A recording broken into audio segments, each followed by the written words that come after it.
एक पावन चरित्र है श्री भक्त गोपाल चरवाहे का।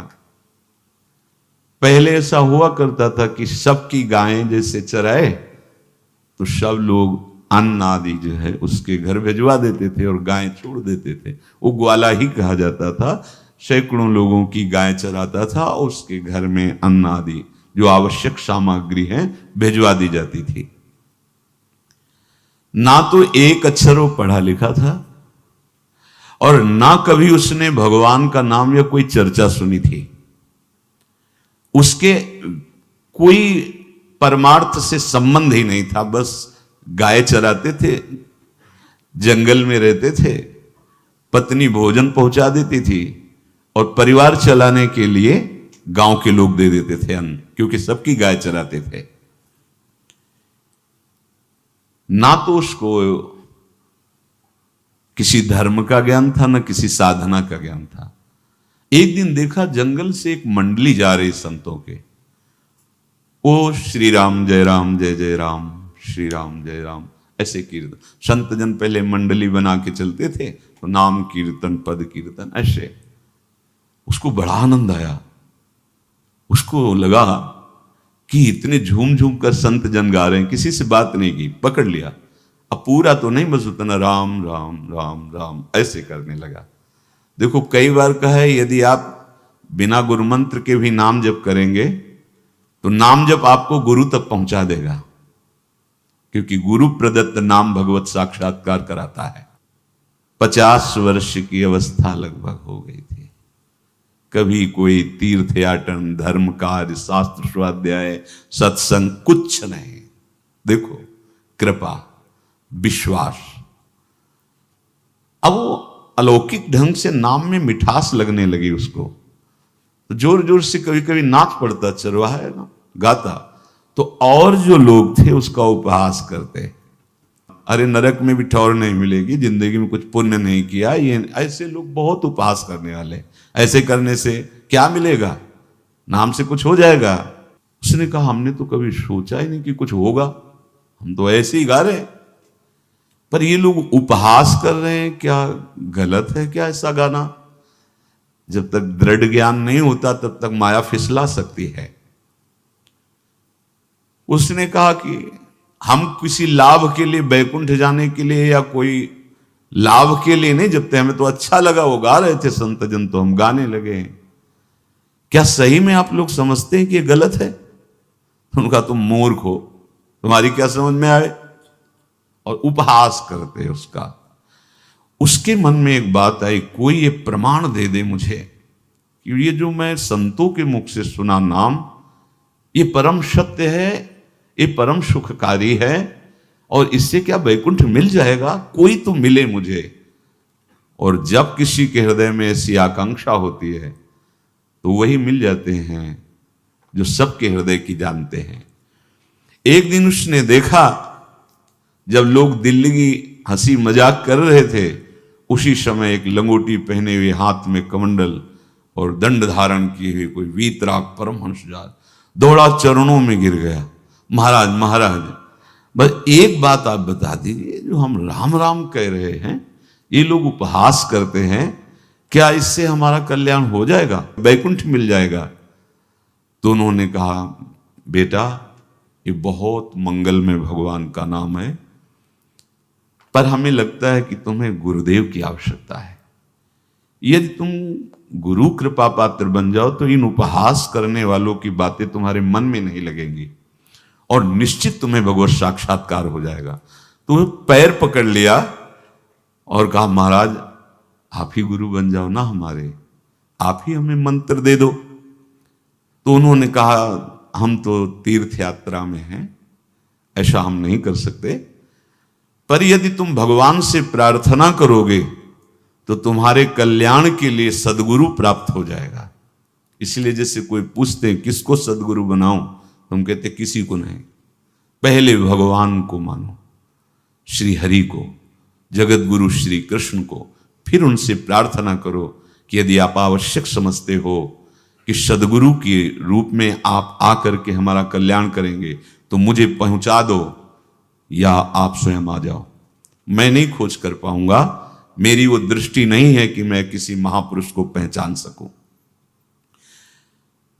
मैं तुमसे सत्य कहता हूं, सदगुरु की जो शरण में हो गया तो उसके जीवन नौका की डांट सदगुरु अपने हाथ में ले लेते हैं। फिर उसको कोई भय, कोई उपहास, कोई लज्जा नहीं सताती। वो सुख पूर्वक इस दुखद अपार संसार समुद्र से पार हो जाता है। पर बेटा, तेरे ऊपर भगवान की बड़ी कृपा है, क्योंकि तू संतों को मानता है। तू मेरी बात पर विश्वास कर ले, अंदर से तू एकांत में रो, तुझे सदगुरु मिल जाएंगे। अब ऐसा कहकर वो अपने राह में चले तीर्थ यात्रा के लिए। अब वो खोजता, एकांत में बैठकर देखता, कभी कभी वो पेड़ पे चढ़ जाता कि कोई संत तो नहीं आ रहे हैं। अब उसके लिए वहां भोजन पहुंच जाता, पाता, गाय देखता और बस खोज करता कि सदगुरु आ जाए, सदगुरु आ जाए। बहुत समय व्यतीत हुआ, पर उसका विश्वास नहीं टूटा कि संत ने कहा था कि तुम भावना करो कि सदगुरु आ जाएंगे। भगवान सदगुरु बन करके आ गए, वही है सदगुरु। देखा सामने से बड़े तेजस्वी महात्मा बड़े तीव्र गति से आ रहे हैं। वो दौड़ा, गुरुदेव गुरुदेव, चरणों में लौट गया। चरणों में जे ही गिरा तो एक बिजली सी दौड़ी उसके हृदय में। अब बात बन गई, गुरु मिल गए।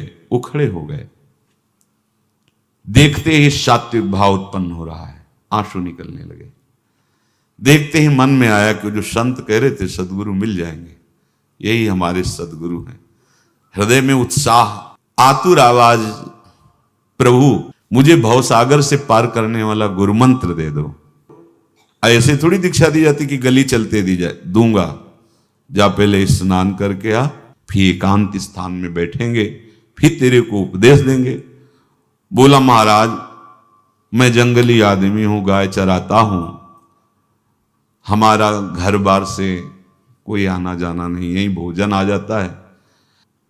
संत ने कहा अच्छा स्नान करो। स्नान करके आए, एक पेड़ के नीचे, भाई मैं तुझे कुछ नियम दूंगा, कुछ शर्त। तो महाराज गंवार आदमी है, ना हम आपका कोई नियम पालन कर पाएंगे, ना कोई व्रत पालन कर पाएंगे, ना कोई साधना कर पाएंगे। आप देख लो हमारी हालत, 50 साल का हूं, पढ़ा लिखा बिल्कुल नहीं, कोई धर्म कर्म नहीं जानता, गाय चराता हूं।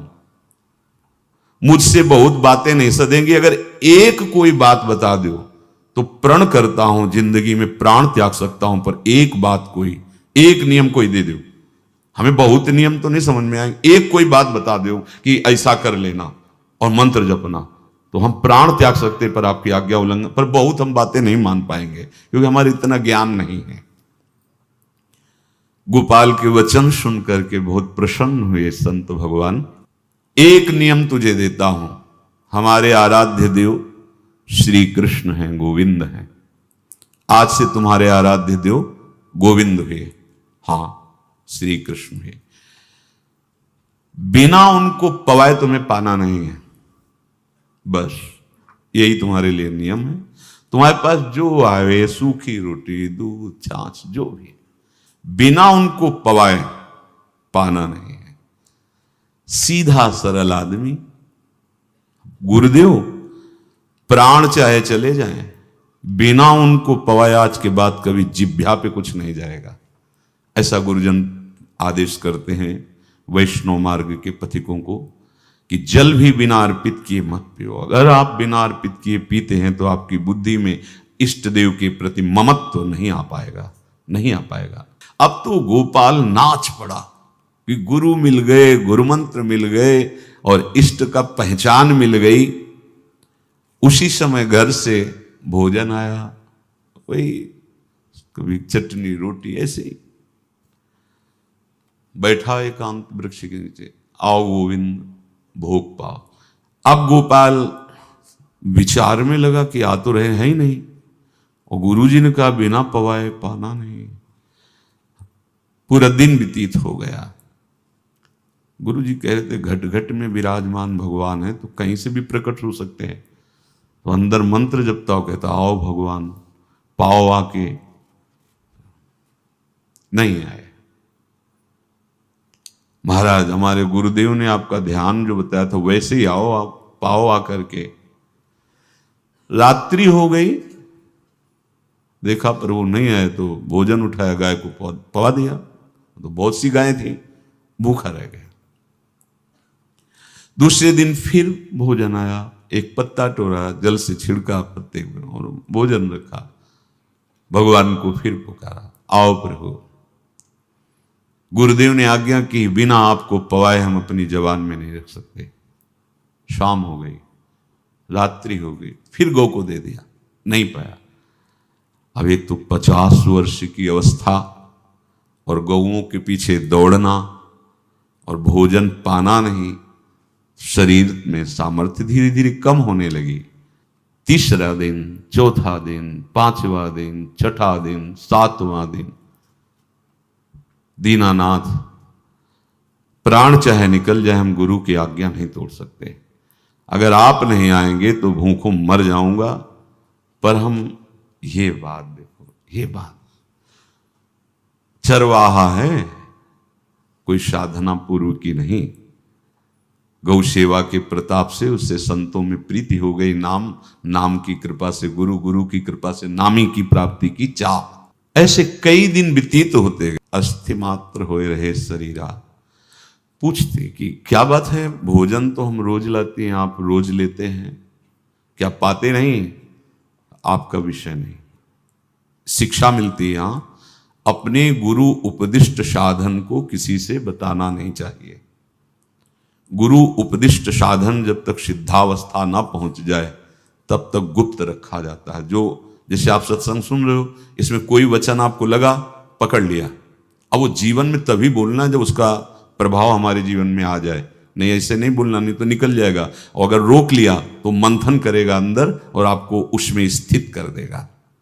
एक भी शब्द नहीं बताया कि हमारी गुरु दीक्षा हो गई, गुरुजी ने कहा था पवा के पाना, और इतने दिन हो गए भगवान तो आ नहीं रहे, इसीलिए हम पा नहीं रहे, तो हमारी ये दशा है। देखो आज का समय ऐसा है कि प्रगट में सब इंद्रियों के पोषण की व्यवस्थाएं भगवान दी, चाहे गृहस्थ हो चाहे विरक्त हो, लेकिन क्या हमारे अंदर निष्ठा है ऐसी?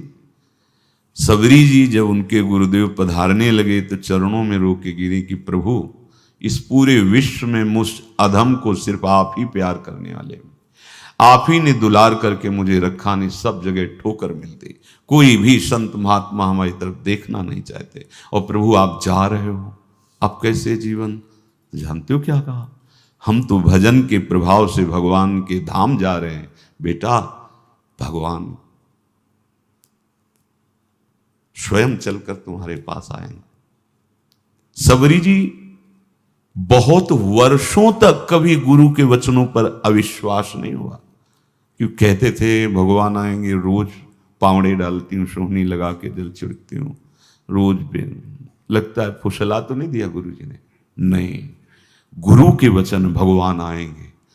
शायद ऐसा वर्णन कि शास्त्र हजार वर्ष सोचो जरा, और भगवान आए और सबरी को निहाल किया। ऐसे हो गुरुदेव ने कहा है भगवान आएंगे, जब तक वो ना पाएंगे तब तक हमने कहा है कि और उनका उद्देश्य अलग था कहने का कि आप भगवान को भोग लगा के पाइएगा और भजन कीजिएगा तो मंत्र के प्रभाव से तुम्हारे मानस पटल पर भगवान दिखने लगेंगे। ऐसा होता है, पर वो सीधा आदमी सीधा समझा, जब तक भगवान नहीं पाएंगे तब तक हमें नहीं पाना। 18 दिन बीत गए, कुछ ना खाना न पीना। गोविंद भी देखते हैं, बाल भक्त ओम प्रकाश जी महाराज यही अपने चामुंडा के पास से उधर, बहुत नामनिष्ठ महात्मा, बाल भक्तों में बहुत ही मानो प्रहलाद जी ही हैं। जैसे प्रहलाद जी नामनिष्ठ भगवान निष्ठ, घट घट में भगवान को देखने वाले, ऐसे श्री ओम प्रकाश जी बाल भक्त। बड़े बड़े महापुरुष गए, हरि बाबा, उड़िया बाबा, सब बस वो यही कहते कि ये श्री कृष्ण का आदेश है। फिर शायद 50 के भी ऊपर दिन गए थे, ऐसे 70 दिन तक उस महापुरुष ने कुछ नहीं खाया, सशरीर अंतर्ध्यान हुए। आज समाधि उनकी बनी। हे, जब महत्व भगवान का जग जाता है तो शरीर का महत्व नहीं। अच्छा, प्राणनाथ जब प्राणों का पोषण कर रहे हैं तो अन्न में भी तो प्राणनाथ की ही दी हुई शक्ति है, तो बिना अन्न के भी उनका पोषण हो रहा है। पर ये भागवती का आदेश से, मनमानी करने से नहीं। मनमानी करने में फिर मार्ग रुक जाएगा। भगवान आदेश करते हैं अपनी वाणी से, युक्ताहार विहार से, उचित आहार विहार, वो तो भगवद आदेश होता है। 18 दिन बीत गए, 19वें दिन जब भोजन आया तो पेट के आते सब सिकुड़ गई थी। वैसे ही 50 वर्ष के थे, आंखें धस गई थी, उठने की ताकत नहीं। पत्नी ने फिर कहा कि आप कुछ तो बताइए कि क्या आपको कोई रोग हो रहा है, आप भोजन नहीं पा रहे, मैं रुक जाऊं यहीं आपकी सेवा के लिए या आप घर चलिए। कोई उत्तर नहीं, आप जाइए, हम ठीक हैं। ऐसा फिर धीरे से पत्ता लाए, छिड़का, भगवान आओ, पाओ आकर के। शाम हो गई, फिर गाय को दे दिया। विचार कर लिया कि अब मरना ही है, मुझ जैसे अधम के पास भगवान तो आएंगे नहीं, वो तो भगवान है। पर मैं अपने गुरु के वचन नहीं तोड़ सकता, मर चाहे जाऊं। 27 दिन व्यतीत हो गए, एक कवल भी अन्न नहीं पाया। न चलने की शक्ति थी, न पत्ता लाने की शक्ति थी, न जल छिड़कने की शक्ति थी। जिस पात्र में भोजन लाई थी, लेटे ही लेटे खोला और कहा, प्रभु मुझे पता है वह आप इस शरीर से नहीं मिलोगे, पर आप जान लो मैं अपने गुरु की आज्ञा का उल्लंघन नहीं करूं। ये मतलब जितने महान हुए हैं सब निष्ठाओं में निष्ठावान हुए हैं, अपने लोग फिसड्डी हैं। जरा सा कोई दुख, जरा सा कोई सुख, फिसल जाते हैं। प्राण अनंत जन्मों की बिगड़ी 27 दिन क्या होते हैं? क्या होते 27 दिन? अनंत जन्मों का जमा कूड़ा करकट भगवान साफ कर रहे हैं। ये जो तन्मयता, गुरु निष्ठा, जो प्राण भूख से व्याकुल, सब भस्म हो रहे हैं पाप अनंत जन्मों के। अनंत जन्मों, जैसे हम सोचे कि भगवान इतने निर्दयी कैसे हैं? नहीं निर्दयी, आत्मा को कुछ फर्क नहीं पड़ता। और शरीर ने जो किए हैं जन्म जन्मांतरों के, वो निष्ठा के कारण दुख नहीं पहुंचेगा। निष्ठावान को दुख नहीं पहुंचता, वो आपको दिखाई देगा दूर से, उसको दुख नहीं पहुंचता, क्योंकि निष्ठा का कवच है, वो कभी कोई भेद नहीं सकता। किसी भी माया के यंत्र में ताकत नहीं कि निष्ठा को भेद सके, उसी को निष्ठा कहते हैं, नहीं भेद पाई। 27वां दिन है। पति की दशा देख करके कहा, स्वामी अब तो आप कहोगे भी तो मैं नहीं जाऊंगी। अब आपकी दशा, इशारे से कहा आज भर चली जा, क्योंकि उसको लग रहा था आज प्राण निकल जाएंगे। आज भर चली जा, फिर कल से जैसी तेरी आज चली जा। इशारे से, बोलने की भी सामर्थ्य नहीं थी। गोपाल के आंसुओं की धारा चल रही, पड़े पड़े धीरे से खोला जो भोग है, और अंतस्थल, आज बोल भी नहीं पा रहे, अंतस्थल से कह रहे, प्रभु अब चाहे आके पालो या लिवा जाके पवा देना, देख लो आप, आखिरी है, आके पालो या लिवा जाना और अपने यहां पवाना, क्योंकि हमारे यहां तो पाए नहीं आप। बड़े प्रेम से अंदर से आवाज आई, गोपाल। आंख खुली, क्योंकि बोलने की हिम्मत ने, ये अंदर से प्रार्थना की थी, गोपाल वो अमृतमय। गुरुदेव ने कहा था कि उनकी वाणी से अमृत बरसता है। एकदम आंख खुला, देखा वही पीतांबर, वैसे ही मोर मुकुट, वही मुरली, वही करधनी, वैसे ही नूपुर, वैसे ललित त्रिभंगी। गुरुदेव ने जैसा वर्णन किया था वैसा ही सुंदर रूप गोपाल के सामने। प्रभु मुखमंडल की मनोहरता देखकर निहाल हो गए। ए निहाल कर देंगे, थोड़ी पीड़ा सहना सीखो। सहत सहत बाढ़े भगति, ग्रह तन गुरु हितगार, ग्रह तन गुरु हितगार, हार अपनी करिमा। सेवक जी कह रहे हैं, देखो गृह तन गुरु हित गार हार अपनी कर, तन मन प्राण गुरु वचनों पर न्यौछावर, जो भी सहना पड़े सहूंगा। मिल गए प्रभु, प्रभु दूर नहीं है। प्रिया प्रीतम बहुत कृपालु हैं। मानो करोड़ करोड़ काम की सौंदर्यता को हे करते हुए प्रभु के लावण्य का प्रकाश हो रहा है। मनहारिणी मुरली जैसे कहा था अधरों में रख, वैसे अधरों में विराजमान। अच्छा, खास बात ये, ना कोई गाय देख पा रहे, नहीं कोई और चरवाहा देख पा रहा है। ये भगवान को, जैसे इस सभा में किसी से बात करें भगवान, किसी से मिले तो पास बैठा व्यक्ति भी नहीं देख पाएगा, ना जान पाएगा, क्योंकि प्राकृतिक इंद्रियां, प्राकृतिक शरीर, और वो चिदानंद में, वो तो जिसको दर्शन देंगे तो पहले दृष्टि प्रदान करते हैं। भगवान जिससे मिलते हैं पहले दृष्टि प्रदान करते हैं, तो गुरु रूप से दृष्टि प्रदान। ये जो अंतर में पुकारा ना, वो अंतर दृष्टि खुल गई, सामने देखा। इतना सुंदर विश्व मोहिनी भगवान श्री हरि का ललित त्रिभंगी रूप कि गोपाल की आंखें नहीं टिकी। इतना सुंदर रूप, आंखें भगवान के तेज के आगे बंद हो गई। जे भी बंद हुई तो देखा मानस पटल पर वैसे ही ललित त्रिभंगी। फिर खोला, देखा सामने भगवान मुस्कुराए, सामर्थ्य प्रदान की। देखो अर्जुन के साथ ही तो खेलते भगवान सखा भाव से, रथाक रहे, लेकिन भगवान का विराट स्वरूप देखने की सामर्थ्य अर्जुन में थी क्या? दिव्य दृष्टि प्रदान की। फिर भी कांप रहे थे अर्जुन जी भगवान की दिव्य दृष्टि संपन्न नेत्रों से उस विराट महिमा को देखकर कांप रहे थे अर्जुन। ये तो माधुर्य रूप प्रभु का है। उसने मानो इशारा किया प्रभु को कि हमारी सामर्थ्य में मैं सकिल कर आ जाऊं, नजदीक आप आ जाओ। आ गए, अपना माथा प्रभु के चरणों में रखा, आंसुओं से भगवान के चरणों का प्रक्षालन कर रहा है। देखो गांव का गाय चराने वाला ग्वारा, जिसको कोई धर्म कर्म का ज्ञान नहीं, कोई भक्ति का ज्ञान नहीं, कोई शास्त्र का ज्ञान नहीं, भगवान ने फिर उसको उठाया और अपने हृदय, ज्यों हृदय से लगाया, हष्ट पुष्ट स्वस्थ सब, अंतर बाहर पूर्ण, कोई पीड़ा नहीं, कोई दुख नहीं, बिल्कुल तेजस्वी स्वरूप। भगवान की स्पर्श की महान सामर्थ्य है। बाली ने बहुत मारा ना सुग्रीव को, तो कर पर शाह सुग्रीव शरीरा, जे इस पर सारी पीड़ा गई। भगवान अमृत सावी है, भगवान दिव्य चिदानंद भाव देने वाले हैं। अब तो सुरमुनि वांछित प्रभु की छाती से लपटा हुआ है। ये ऐसा ना सोचो कि कहानियां हैं, ऐसा नहीं।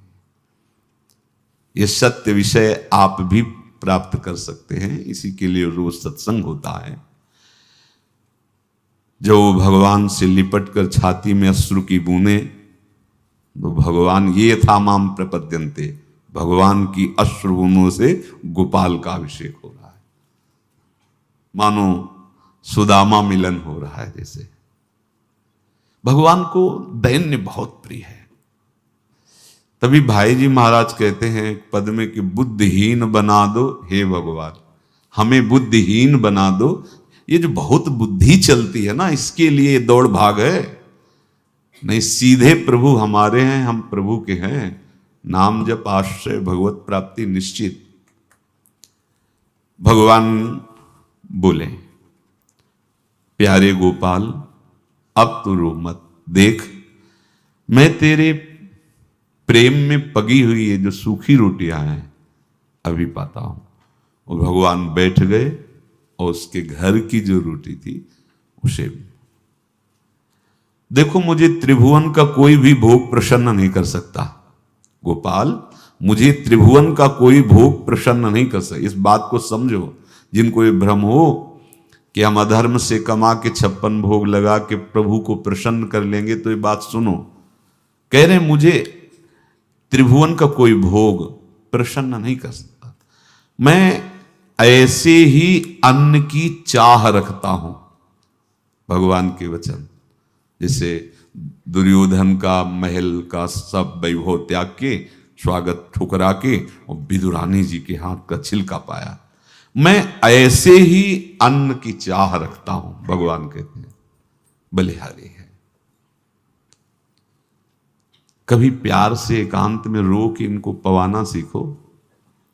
भले आप इतनी कटोरी में सब्जी, 2 रोटी, अगर दैन्य भाव से कि नाथ कहाँ आप और कहाँ, कैसे आपको पवाएगा, जो छवि है ना, ऐसे पंखा करते जाओ, ऐसे बीच बीच में जल पिला, देखो ना, ये था माम प्रपद्यन्ते तास ततैव भजम। आप जैसा मानोगे वैसा ही वो व्यवहार करेंगे, पक्का समझ लो। गोपाल जो सच्चे हूं, जो प्रेम पूर्वक मुझे पवाता है, मैं अवश्य उसका पाता हूं। पत्रम पुष्पम फलम तोयम ये में भक्त्या, भक्ति पूर्वक जो पवाया। भक्ति पूर्वक का मतलब दैन्य। अभक्त में अहंकार होता है, देखो ये किया मैंने, वो भगवान स्वीकार नहीं करते।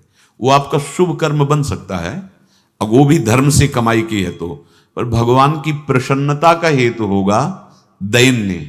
जहां भी देखो, हमारे स्वामी को जहां भी देखो दैन्य में बिके हुए पाए गए, दैन्य में। और ये दैन्य किसी बाजार में नहीं मिलती, ये दैन्यता बनावटी नहीं होती, ये वस्तुता हृदय की होती। भगवत प्रदत्त वर्षा पालन करे तो इस दैन्य का निश्चित प्रादुर्भाव हो जाएगा, अहंकार गलित हो जाएगा। वत्स, मैं किसी भी वस्तु का कभी भूखा नहीं हूं। मानो गोपाल के बहाने से हमको समझा रहे हैं, क्या चाहिए भगवान को, क्या चाहिए? कुछ भी कर लो, माना कि तुम तात्कालिक वर्तमान दुख को मिटा सकते हो, तात्कालिक, लेकिन संपूर्ण दुखों को मिटाने के लिए हरिनाम गरज रहा है, राधा नाम गरज रहा है। आपसे प्रार्थना है, समझो इस बात को। कलयुग केवल नाम आधारा। देखो, सुन के राम राम शुरू किया, मिल गए सिद्ध सदगुरुदेव, दे दिया मंत्र, बता दी निष्ठा, और मिल गए भगवान। और भगवान कह रहे हैं अब तेरे जीवन में कभी दुख का लेस नहीं रहेगा, तू अब घर जा, अब किसी की गाय चराने की जरूरत नहीं है, कुल परंपरागत तेरे लक्ष्मी बढ़ती रहेगी, तुझे कुछ करने की जरूरत नहीं। देखो, बड़े बड़े सोने के पहाड़ किसी सुनार ने बनाए क्या? प्रभु ने तो बनाया। भगवान हंसते हंसते समझ ही नहीं पाए और अंतर्धान हो गए। अभी गोपाल कुछ अपने मन भर के तो चिल्ला चिल्ला के रोने लगा, और विवश होके आंख मूंदी तो देखा उसके मानस पटल पर छाए। अब तो राजी हो गया कि ये मेरे प्रभु ऐसी जगह विराजमान हो गए, कोई देख नहीं पाएगा, हम रोज बात करेंगे, रोज दर्शन करेंगे। नारायण या गौर श्याम को हृदय निकुंज बसइए। तो इसलिए धैर्य धारण करके, कितना भी कष्ट हो, अब पीछे मत हटो, फिसलो मत। माया अपने पार्षदों को भेजेगी। प्रभु का चिंतन छूटे वो कुछ भी स्वीकार नहीं। प्रभु का चिंतन होते हुए जो हो रहा है उनका सेवादी हो रहा है। हमारा प्रभु का आश्रय अगर बदला किसी व्यक्ति का आश्रय या किसी अन्य का आश्रय, बहुत घाटा हो जाएगा। अपने इस मन को देखते रहिए कि ये प्रभु को प्रथम नंबर में रखता है या द्वितीय नंबर में। हमें तो लगता है ये हो सकता है चौथे पांचवें नंबर पे रखता हो।